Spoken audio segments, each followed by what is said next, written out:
Olá, o CNJ Entrevista começa agora. Você vai acompanhar assuntos da justiça que impactam no seu dia a dia, em um bate-papo com personalidades do mundo jurídico. A inteligência artificial, pouco a pouco, toma tudo que nos cerca. E no mundo jurídico não é diferente. Veja só. O que antes parecia cena de filme, hoje já é um fato comprovado. O futuro chegou e o uso da inteligência artificial é uma realidade em benefício do judiciário e do cidadão brasileiro. Um exemplo prático acontece há um ano no Supremo Tribunal Federal, onde parte dos processos tramita de forma mais rápida. O responsável por essa agilidade tem nome de gente, mas é um software mais conhecido como robô. Victor é uma ferramenta que analisa, separa e classifica processos judiciais que podem ser qualificados como tema de repercussão geral. Essa inteligência artificial acelera muito o trabalho. Para se ter ideia, um servidor leva, em média, meia hora para identificar o teor de um processo. Victor, com toda a sua expertise implantada, leva apenas 5 segundos para realizar essa tarefa. O projeto, desenvolvido pelo STF em parceria com a Universidade de Brasília, tem sido aperfeiçoado a cada dia e está revolucionando a forma como o Supremo julga os processos. Eu converso agora com o juiz auxiliar da presidência do CNJ, Dr. Braulio Guzmão, sobre os desafios do judiciário em busca de uma justiça cada vez mais tecnológica, rápida e menos burocrática. Dr. Braulio, qual que é a política de inteligência artificial do CNJ para o judiciário? Perfeito. O Conselho, uma das suas metas, um dos seus trabalhos com relação ao planejamento estratégico do Judiciário é buscar uma maior celeridade e uma qualidade no serviço de justiça. O que o CNJ está fazendo? O CNJ não está, desenvolvendo um item ou outro de inteligência artificial que nós chamamos de modelos de inteligência. Ou alguns falam de robôs, de soluções que recebem um input, um problema e devolvem uma resposta. Isso basicamente se atua em duas áreas. Uma é você construindo automação, então você usa a inteligência artificial para, com base em determinadas situações, ela dá uma resposta e você automatiza a dinâmica do processo, ou você cria numa outra linha que é de apoio à decisão. Com base também, em alguns casos, o sistema diz, olha, normalmente, quando esses casos vêm até aqui, a resposta tem sido essa, apoio à decisão do juiz, apoio à decisão de alguma atividade burocrática, cartorário, da serventia judicial. Então, nesses dois sentidos, é que vêm surgindo propostas ou projetos para a inteligência artificial. O que nós observamos? Primeiro, que a construção destes modelos de inteligência artificial, dessas soluções, ela começou a ser fragmentada. De maneira que cada tribunal, cada órgão, ele começou ele próprio a estudar um modelo para desenvolver isso. E também percebemos que faltava um certo padrão nisso, de modo que um modelo feito em um lugar, ele teria dificuldade de ser utilizado em outro lugar. Um determinado tribunal que implementa uma solução, ela é boa, mas muitas vezes ela é caseira. E aí isso teria uma dificuldade de ser utilizada em outro tribunal, em outra instituição. Além disso, a inteligência artificial ela é uma área de pesquisa, ela é uma área da ciência, você precisa ter profissionais da área da ciência de dados, você precisa ter cientistas que trabalhem com isso, tem muita pesquisa em cima disso, tem muita tentativa e erro. Não é algo que você faz assim. Além disso, então você precisa ter gente qualificada, você precisa ter ferramentas tecnológicas para isso, e isso precisa ser sustentável no tempo. Porque como nós lidamos com eventos que vão acontecendo, ao todo tempo você precisa melhorar a sua resposta, o que nós chamamos de acurácia. O que nós fizemos nesse período? O Tribunal de Justiça de Rondônia, começou lá no próprio tribunal, com um projeto que é chamado Sinapsis, que é uma ferramenta que tinha a pretensão de ser um repositório de algoritmos de inteligência artificial, que pudesse, ao mesmo tempo, treinar, construir os modelos e colocar esses modelos à disposição. Mas essa solução tinha sido construída dentro do Tribunal de Justiça de Rondônia. Embora ela tivesse uma evolução a mais, ela ainda estava ali. O CNJ fez um acordo de cooperação técnica no final do ano passado. Nós trouxemos a solução para cá, trouxemos uma equipe técnica que está aqui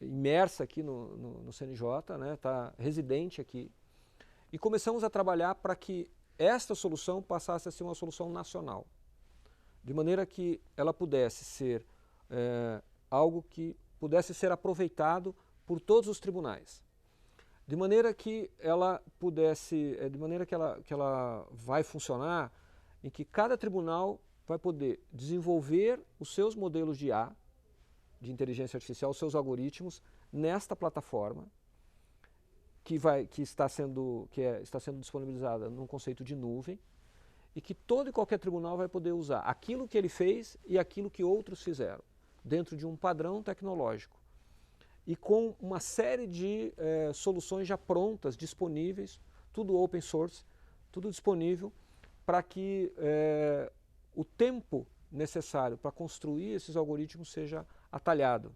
Começamos em meados deste ano até agora, a treinar os tribunais, gente dos tribunais, para poder usar a solução. Treinamos mais de 100 pessoas nesse sistema, nessa plataforma. E agora vamos lançar nos próximos dias um ambiente para que eles possam, cada tribunal vai ter o seu espaço de trabalho, em que ele vai criar uma conta e vai poder começar a fazer os testes com os seus dados para poder desenvolver os seus modelos de inteligência artificial. A gente está democratizando essa ciência, né, democratizando esse acesso e provendo um ambiente tecnológico e de formação. A partir desse período que nós fizemos do treinamento, que foi presencial, nós montamos um curso todo online, todo EAD, para que a qualquer momento ele vai ficar permanentemente aberto, a qualquer momento qualquer profissional que queira saber usar a solução, o Synapse, possa entrar, entender como ele funciona. Já tem toda uma documentação de como trabalhar pronta, para que isso possa ser... enfim, nós queremos produzir inteligência artificial em larga escala. Muito bem, Dr. Braulio, a gente vai dar uma pausa agora para um breve intervalo.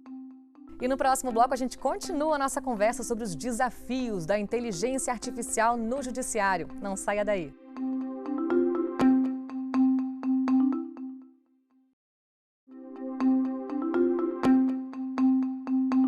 Estamos de volta com o Dr. Braulio Guzmão, que é juiz auxiliar da presidência do CNJ. Hoje o nosso bate-papo é sobre a inteligência artificial no judiciário. Dr. Braulio, tem exemplos aí de iniciativas de inteligência artificial? Sim, temos algumas iniciativas. O primeiro é um exemplo muito simples. Nós temos dentro da nossa atividade judiciária que informar cada passo do processo, que nós chamamos de movimento processual. Então, cada acontecimento do processo, ele implica em um registro que vai dar ao usuário, seja interno, magistrado, servidores, ao advogado, o cidadão, o que está acontecendo naquele processo. E esses registros eles são tabulados, eles têm um padrão que o CNJ disponibiliza, que está na chamada tabela processual unificada. E esses movimentos do processo, eles são uma atividade burocrática que tem que ser feita. E nem sempre eles são automáticos. E um dos algoritmos que foi construído, ele diz para o magistrado, ou ele aponta o movimento, ele lê a sentença e diz, essa aqui foi procedente, ok? E manda embora. Ou essa aqui foi improcedente, e ele dá essa resposta. Então o robô insere o movimento e o processo segue. Esse é o que nós chamamos de automação da atividade da serventia, automação. O outro caso é assim, nós temos em alguns tipos de processo em que eles se repetem muito. As decisões tomadas, os atos praticados são repetitivos, muito repetitivos.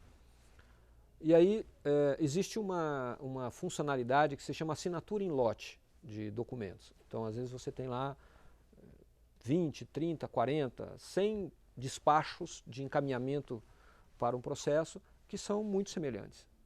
Mas o juiz precisa olhar um a um para ver se ele realmente está dentro daquela semelhança. Às vezes ele recebe um lote de 100 despachos e daqueles 100, 50 são iguais, tem o mesmo sentido.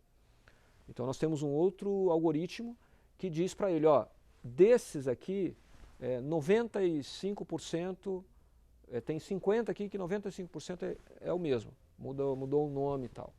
Aí vai assinar todos esses? Assina. Então ele funciona nesse caso como um assistente. Ele diz para o juiz, esses aqui são todos iguais, só vai assinar da mesma forma que assinou o primeiro. Então este é um exemplo que nós temos e que nós vamos já colocar no PJE nos próximos, até o final desse ano ele já vai estar disponível para os nossos usuários. Os outros dois exemplos, eles foram feitos para fora e nós vamos incorporar na plataforma. O primeiro é uma ferramenta desenvolvida pelo Tribunal de Justiça de Pernambuco, que ele trabalha num tipo de processo específico que nós chamamos de execução fiscal, que são os créditos que a Fazenda Pública, Estado, município e União, tem em relação a alguém, uma pessoa física ou jurídica. E essa execução fiscal, ele corresponde a 40% do volume processual do judiciário brasileiro. É um número astronômico. E um dos pontos que nós temos de gargalo, neste caso, diz respeito à entrada desses processos no judiciário, em que é necessário olhar com atenção se aquilo que está sendo pedido corresponde ao documento da dívida ativa, que a gente chama de CDA, que é a certidão de dívida ativa. E é um grande ponto de gargalo, porque às vezes pode levar meses para se analisar tudo, porque eles entram em volumes grandes. O TJ de Pernambuco desenvolveu uma ferramenta, eles deram o nome de ELIS para essa solução, em que faz o quê? Analisa alguns documentos e algumas informações, identifica, esse aqui está coerente e sugere um despacho, ou esse aqui não está, sugere um outro tipo de decisão.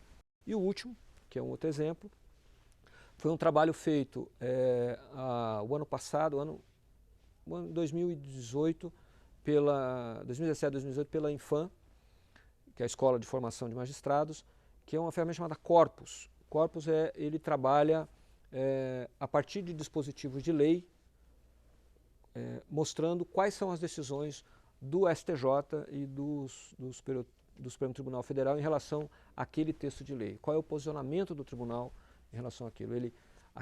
Quando o tribunal menciona aquele artigo e como ele decide em relação a esse. É uma ferramenta que está disponível ao público, as pessoas, qualquer um pode consultar, mas nós vamos também incorporar para que ele possa integrar e auxiliar os magistrados quando forem tomar decisão.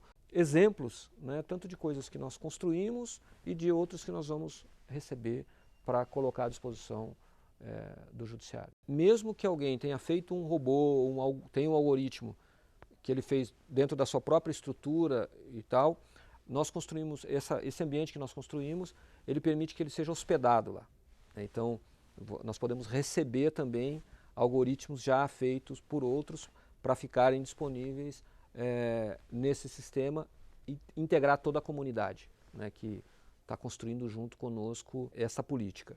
Planos para os próximos meses? Os planos são disseminar o uso da plataforma e incentivar os tribunais para que produzam os modelos para que nós possamos colocar à disposição na nossa solução de processo eletrônico. Enfim, aumentar a qualidade do nosso serviço usando IA. Legal, bacana. Dr. Braulio, muito obrigada pela entrevista, pela participação. Eu que agradeço a oportunidade de estar aqui falando com vocês a respeito desse assunto. E o CNJ Entrevista termina aqui. Na semana que vem a gente volta com mais uma edição inédita na quarta-feira às 8h30 da noite. E não se esqueça, o programa tem reprises. Na quinta-feira às 7h15 da manhã, na sexta às 7 da manhã, no sábado às 5h15 da tarde e na terça-feira às 7h30 da manhã. Muito obrigada pela sua audiência e até o próximo CNJ Entrevista.